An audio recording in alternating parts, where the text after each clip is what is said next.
Hi, it's Tom from bkmnutrition.com, and today I want to talk about 6 ways you can maximize fat burning in the body, and we're talking about body fat burning here. So if you are on a weight loss diet or fat loss diet, looking to trim up or maybe just install some good habits and routines into your daily lifestyle in order to maximize getting that lean body that you want, here are 6 things that you can do, and you can pretty much do within the next 24 hours, Amazon permitting, in order to get the supplements I'm going to talk about and some of the activities that you can start doing. Now, these are not fat burning hacks or things that are going to magically transform your physique overnight. It's not the things that doesn't work that way. It doesn't just take a pill and the fat drops off you, unfortunately.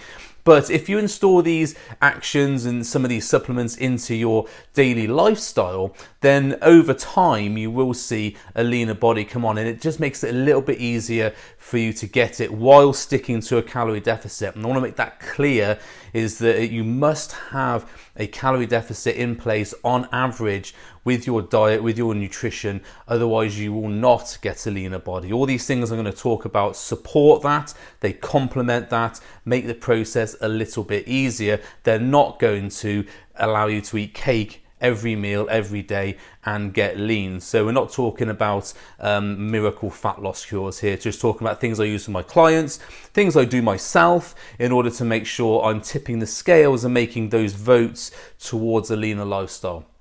So the first one that you want to be thinking about is having a high protein diet. Now, if we look at research that's been done on protein supplementation and protein diets, high protein diets, there's a trend that emerges which you cannot ignore, and that is that in all these studies, the diets which have the higher protein count generally results in a leaner body. Now, there were some really good studies done by Jose Antonio, who runs the ISSN, and he's done studies on 4.5 grams per kilo protein. Now, if you're not aware of how much that is a lot of protein to eat in a day. So we're talking about, I'm 100 kilos or just under 100 kilos, and that would be me eating 400 grams of protein a day. To put that into perspective, a scoop of protein is 25 grams of protein, give or take. So I'd have to be eating 16 scoops of protein a day. A chicken breast is about 25, so 16 chicken breasts a day. That's the sort of equivalent amount of protein that these people are eating. And what was really interesting is that on paper anyway, they were eating some of the time eating in a calorie surplus, but they did get a leaner body as a result of this. Now, whether it's because they build muscle or whatever, that's dependent on the individual study. But what the overall trend of high protein diets is that high protein diets do elicit a leaner body. So something I always work with my clients, especially women, because women do tend to have a harder time of losing body fat, is that we always look to be doing a higher protein diet if we can, in order to make sure that we are maximizing that potential for a leaner body. Now, when we're talking about calorie deficit, obviously you have to eat calories within your calorie deficit. So generally I'm looking at 1.8 grams per kilo to 2 grams per kilo for each client, and that tends to give the best results. Now, I have gone higher with clients before. And interestingly, I have worked with clients, and we've been at a sort of a pit stop of not knowing what to do, because we can't drop calories anymore because they'd be too tired, and we can't really do anything else with the cardio or anything else. So what we've done is we've just taken a punt and increased the protein by a couple of scoops of protein a day, or a couple of chicken breasts a day or whatever. And on paper, that has been a calorie surplus, but what's actually happened is they've got leaner and built a bit more muscle. So it just goes to show that sometimes you can't rely on calculators 100% to give you that result in terms of, oh, this is what you need to be eating for a calorie deficit. So and these people did get leaner. There's evidence, there's testimonials on my website you can go and read. They got leaner as a result of eating more protein, which is really interesting. So when you're using a calorie calculator, don't take that as 100% guarantee. You need to fiddle with it and change it every now and again and get what works right for you. Incidentally, if you want a calorie calculator, go to my website, bkmnutrition.com/calculator, and that will give you a baseline to work from if you do want to work out your calories. So look for a higher protein diet if you can. Also, high protein generally tends to keep you more full, more satisfied between meals. Of course, if you're in a real calorie deficit, then no amount of protein is going to stop you wanting to really eat stuff. Certainly when I was doing bodybuilding shows and I was eating 3.5 grams per kilo protein a day, I was still craving some carbs, unfortunately. So it depends on the extreme level of the diet. Obviously I was competing for a bodybuilding show, I was in very low calories. Most people I work with and generally people who are watching this video are going to be looking to lose a bit of body fat, not getting ultra shredded like what I had to do for shows. So keeping your protein relatively high should give you more control over your appetite. So there's two bonuses of a high protein diet there. Okay, so that's number one. Number two is a supplement, and it might be unusual because there's not really any fat burning supplements going to come into this talk, but the thing I've used with clients, and it's been interesting results, is a combination of krill oil and EPA fish oil. So EPA is one of the acids. It's in krill oil. You have EPA and DHA generally in fish oils, and interesting, the combination of krill oil with fish oil, which is high in EPA, I've noticed with clients over the years has generally elicited a better, leaner physique. Now we've kept everything exactly the same and just added in this fish oil, this combination of fish oils as a sort of a test to see what happens, because there is some research behind it. If you were going to search PubMed and look fish oils, lipolysis, that sort of thing, you would find there is a link to having fish oils and krill oil in your diet and eliciting a lower level of body fat at the end of it. Now, obviously, these people doing calorie deficits and stuff end it as well, but obviously we're talking about stacking all the blocks in your favor here. So if you are in a calorie deficit and you are having high protein, adding krill oil and fish oils to your diet as a supplement is a good thing to do. There's also there's beneficial health factors from having fish oils in your diet. Hopefully you are aware of that. It's to do with your heart and your circulation and generally loads of really good health benefits from fish oils. I'm sure everybody does know that fish oils are good for you. But krill oil especially is indicated in lowering cholesterol levels. Now, if you have high cholesterol, I would absolutely recommend you go and look at supplement with krill oil before you look at statins or something like that. I had a client once who had genetically high cholesterol from his family. It was just something he inherited, and this person was doing bodybuilding shows, so he was using other compounds which might have escalated his cholesterol as well. And we supplemented with 2 grams of krill oil per day. There is a couple of studies on that, and his cholesterol came down by such an amount that his doctor, when he went in for his test, asked him what he was doing to reduce that, and it was only the krill oil that did that. So krill oil has a side benefit there, or I should say probably the best benefit is to lower your cholesterol. So that's something I would absolutely look at if you are having that issue, or if you are a male of, say, over 30, you might want to be looking at that, because cholesterol is one of the biggest issues with males over 30. So krill oil, now you don't have to take 2 grams per day. It is a more costly supplement than other fish oils. So normally I'll take between 500 milligram and 1,000 milligram of krill oil per day. Obviously my client was on 2 grams a day, 2,000 milligram, because he had genetically high cholesterol. But for most people, between 500 milligram and 1,000 milligram is enough. And with fish oils, around about 2 grams per day is generally enough of a high EPA fish oil. Don't go for cod liver oil, it's not as good. You want something like salmon oil or something that says high EPA or high strength fish oil. And they are relatively cheap to buy online. Okay, so the next thing is, again, a supplement I've used with clients before, and it's a supplement called L-carnitine L-tartrate. Now, this is not to be confused with L-carnitine, which is put into Monsters and a few other fat-burning supplements. There is mixed research on L-carnitine, and I won't go into that now. It's quite a long discussion. You have to get the right sort of it to be effective. But there was an interesting study, a couple of studies done on L-carnitine L-tartrate. It's a different form of L-carnitine. And what was very interesting was that the study that was done, they gave these participants this L-carnitine L-tartrate, but they shuttled it into the body using something like 80 grams of carbs each time. So I think they had something like 160 grams of carbs through the day extra to their calories to shuttle this L-carnitine, L-tartrate into their system. And what was interesting about this is that these subjects did not gain any body fat from that. In fact, after about 6 months, they generally tended to lean up. So this is a supplement you won't see an instant result from. Now, when I've used it with clients, we've used it with a long destination, a long target in mind, and I've said to them, we just take this every day and we'll see where we are in 6 months, or see where they are in 6 months, because generally people tend to stay with me for 3 to 4 months, but I put it into their program to keep on doing.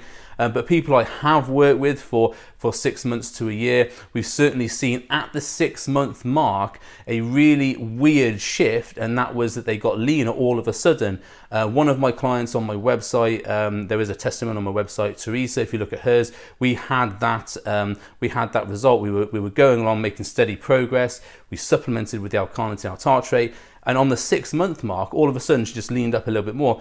And we looked at all the data, all her weight, all the calories, everything else, couldn't figure out what it was. And then we realized, oh yeah, we put this L-carnitine, L-tartrate in 6 months prior, and then she has now got this better physical result. In terms of the performance result as well, it actually helps reduce the reliance on glycogen as a fuel, so you become more efficient. So potentially you might be using fat as a fuel better, which maybe potentially, it's not definite on this, might have potentially helped to use maybe more body fat, but still have to be in a calorie deficit.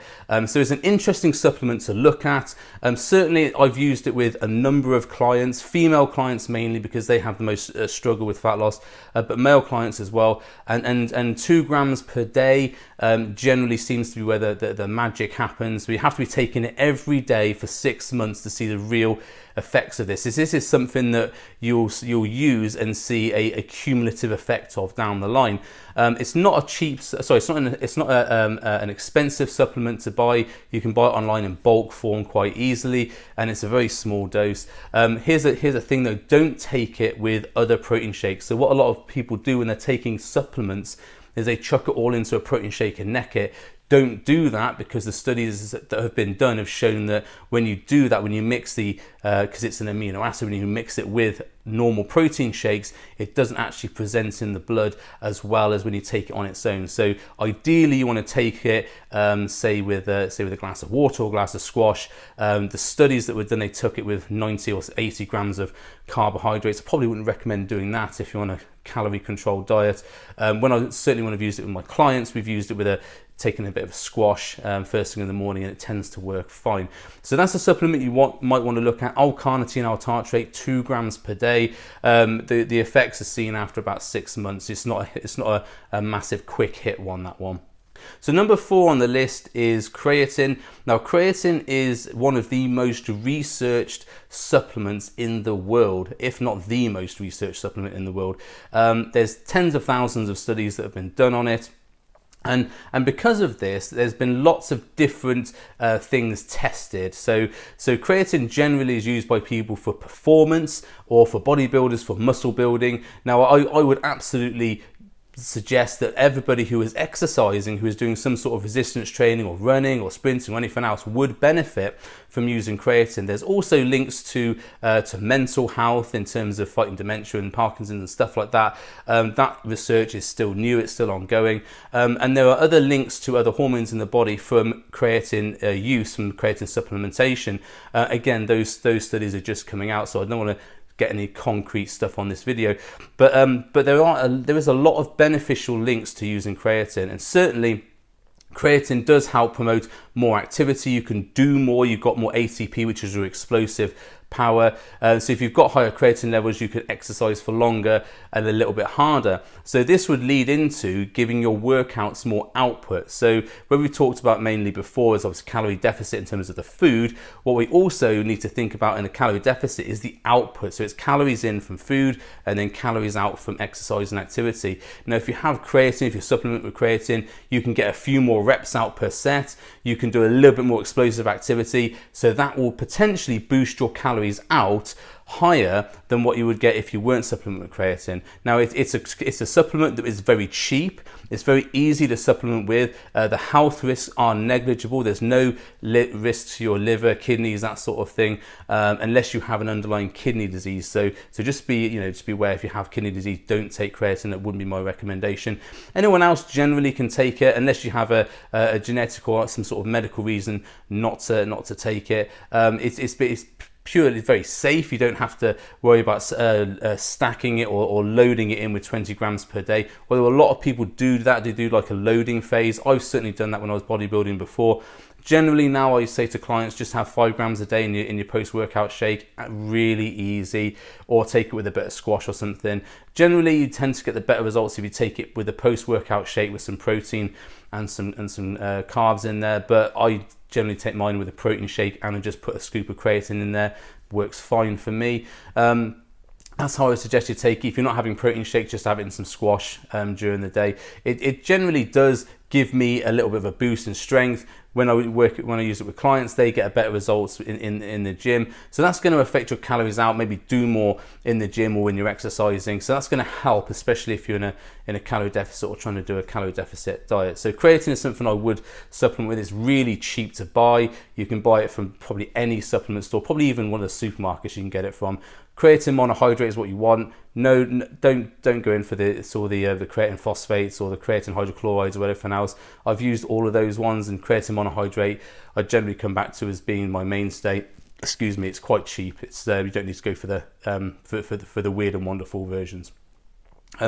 So that's the supplements done. Now it's talking about 2 habits that I think that you should be doing in order to sort of maximize your potential. So the first one would be to get more sleep. This might be a sort of a cliche thing to say, if I get more sleep, get more recovery, but actually there is good evidence to show that if you have lower sleep or less sleep in the evening, you generally tend to make poorer decisions in the next day. So this can affect obviously decisions with everything in life, because you are tired, but also with food. If you are tired and also hungry, you've got less willpower to resist against, when I talk about the muncher brain coming out, you've got less power to resist against that, so you're more likely to going to snack on sweet things and sweet treats. So getting a good amount of sleep, so going to bed maybe between 6 and 8 hours. Personally, I've got a family, I've got a young son, so 6 hours for me is quite a luxury sometimes. So I try to get about 6 hours sleep per night. If you can get 8 hours, that's even better. It will improve your cognitive ability, improve your mental function, and you potentially will be more resistant against snacking cues and also making poor decisions with your nutrition. So that will help on the calories inside of things, so that you can control your diet better. And the last thing to think about is to get a 20-minute walk a day. Now, I'm not doing this for the calories outside of things, but obviously you are going to burn some calories if you do a 20-minute walk. I think the last time I measured it was about 130 calories when I did my 20-minute walk. So I do my walk every day. The reason for doing the walk every day is not so much the calorie burn, but it's about the mental mindset of being more active and making votes towards your leaner lifestyle. So yeah, we are exercising, we're burning some energy up, but we're also casting that vote for, I'm getting up, I'm doing my 20-minute walk every day. That is setting your day up to be more productive. Start the day the right way, in terms of I'm starting the day with an action towards living a leaner lifestyle, and then all consequential actions or actions after that will be fueled by that action. Conversely, if you got up every day and say had a pint of Stella, or you had a massive greasy fry with a ton of fat in and just sat down for 2 or 3 hours, you would be making votes the opposite way. So if you think about getting up first thing in the morning, if you can, have a 20-minute walk first thing in the morning, or if you're doing that at sort of late at night or whatever, as long as you're ticking that box every day of saying, I'm going to vote for my leaner lifestyle by going to have this 20-minute walk a day. I generally listen to a podcast or something when I'm doing that. Helps refocus my mind, think about the stuff I'm going to do for the day. It's a very good thing to do mentally as well. Helps you get away from the sort of the humdrum life that may be stressing you out. Especially when I'm filming this, we're talking about COVID and lockdown. Certainly when I was in full lockdown, my 20-minute walk a day was essentially something I could escape from that sort of life and refocus my mind on my business and my family. So a 20-minute walk a day, it's not really for the calories out, it's more for the mental refocusing, getting your life right, starting my life lean. This is a leaner lifestyle. I'm voting for that leaner lifestyle by doing my 20-minute walk a day rather than sat on the sofa surfing Facebook or whatever, or eating crisps. You know, so that's my 6 things that you can incorporate in your life relatively easily. There is a small cost attached, obviously, to some of the supplements I've mentioned. They're all available on Amazon. You can buy them from Amazon. I'll put some links in the comments if you want to go and get them. And you don't need a lot of them. It's not going to break the bank, but it's things that you can incorporate very easily into your life and get decent results from. So that's the video on 6 ways to maximize fat burning. A little bit clickbaity, sorry about that, but it's more preparing your body and your mind to be in the right state to be able to burn fat maximally, or burn body fat maximally. If you found this helpful, please share the video, subscribe if you're not subscribed, and I'll see you on the next video. Thanks.